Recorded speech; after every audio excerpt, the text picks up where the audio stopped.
Olá, tudo bem? Aqui é o Nerd Informa e hoje teremos uma aula introdutória à química. Por isso, deixe seu like, inscreva-se e ative o sininho para não perder as notificações. Solta a vinheta que a aula já vai começar.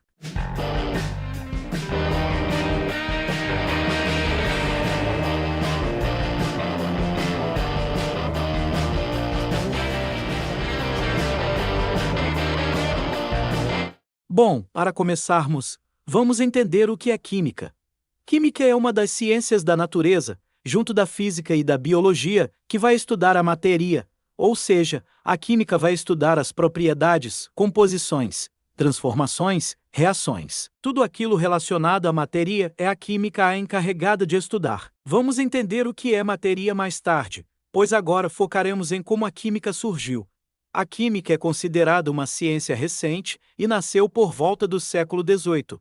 Mas temos conhecimentos químicos desde a pré-história com a descoberta do fogo, no caso a combustão, que possibilitou que os nossos antepassados criassem a cerâmica, cozinhassem alimentos, fabricassem armas e ferramentas, este último por volta da Idade dos Metais.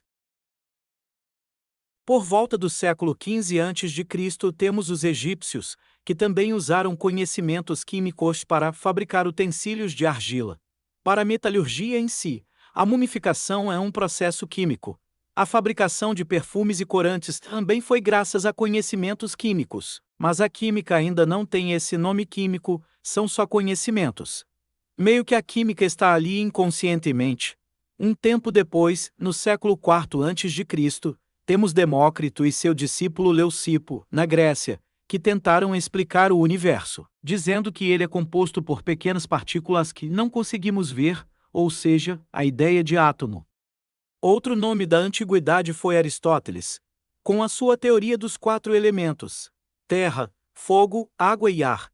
Sabemos que depois isso será refutado e tudo mais, só que isso é assunto para uma outra aula. Focando um pouco mais na descoberta da química, podemos dizer que os gregos, vendo a arte egípcia, como falamos anteriormente, criaram a quemeia. Quemeia quer dizer arte egípcia, ou terra negra, por conta da fertilidade próxima do rio Nilo, e quimeia é o radical, tanto de química, quanto de alquimia, que veio antes da química. O deus egípcio Thoth, deus da sabedoria, era o deus relacionado à quemeia. Mas os gregos, olhando para Thoth, enxergaram o seu próprio deus, Hermes, o mensageiro dos deuses. Por isso que a química é conhecida como a arte hermética.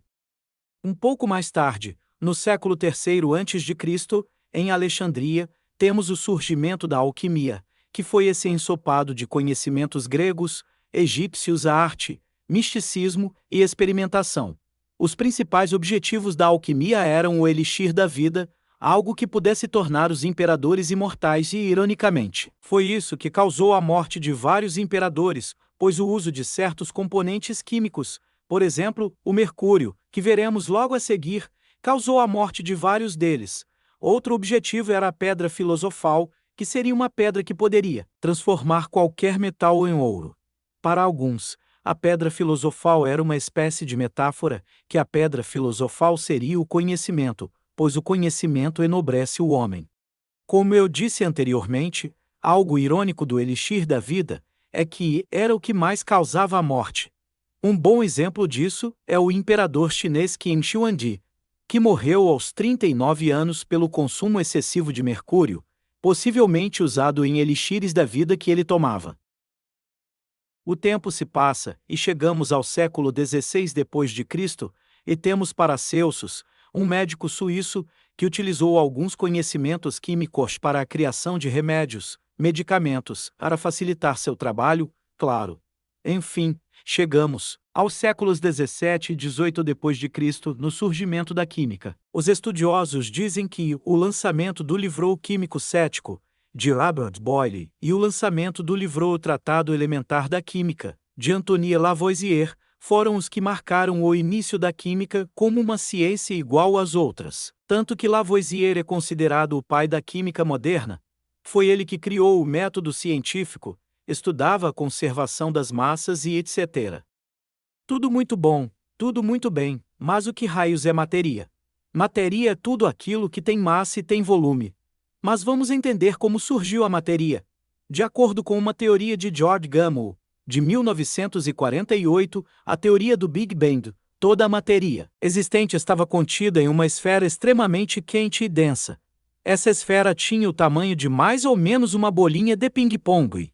Com isso, sabemos que toda essa massa e energia acumuladas em um pequeno espaço, uma hora, iria explodir, o que gerou o Big Bang. Nesse Big Bang, surgiram duas coisas: a matéria, o objeto de estudo da química, e a energia, o objeto de estudo da física. Vamos entender mais da energia na aula introdutória de física, que eu ainda vou elaborar. Agora, vamos entender alguns conceitos que veremos nas próximas aulas. O primeiro deles é a própria energia. Energia é a capacidade de realizar uma ação.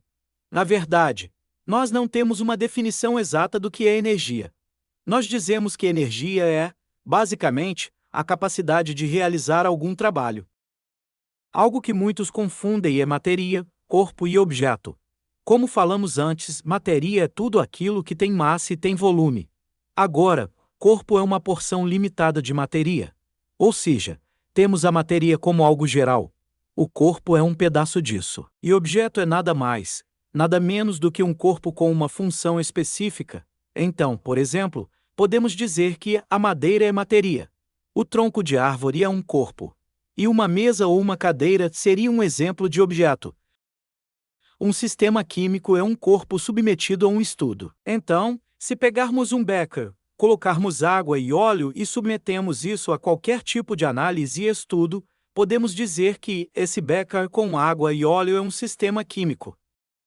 Vamos falar um pouco do átomo. O átomo é uma das menores porções de matéria que compõe tudo ao nosso redor. Veremos um pouco mais de átomo em atomística, mas vamos trazer alguns conceitos básicos de átomo nesta aula. O átomo é formado por um núcleo composto por prótons e nêutrons. Prótons possuem carga positiva e nêutrons, como o nome já diz, carga neutra. Em torno desse núcleo temos a eletrosfera, onde ficam os elétrons com carga negativa. Agora vamos falar um pouco da representação de um elemento químico. Vamos entender o que é um elemento químico a seguir. Mas, antes quero dar destaque a isso, pois tem uma relação muito grande com o que eu acabei de explicar sobre átomo. Representado em preto, vemos o símbolo do elemento químico, no caso a letra. Como no exemplo, temos o hidrogênio.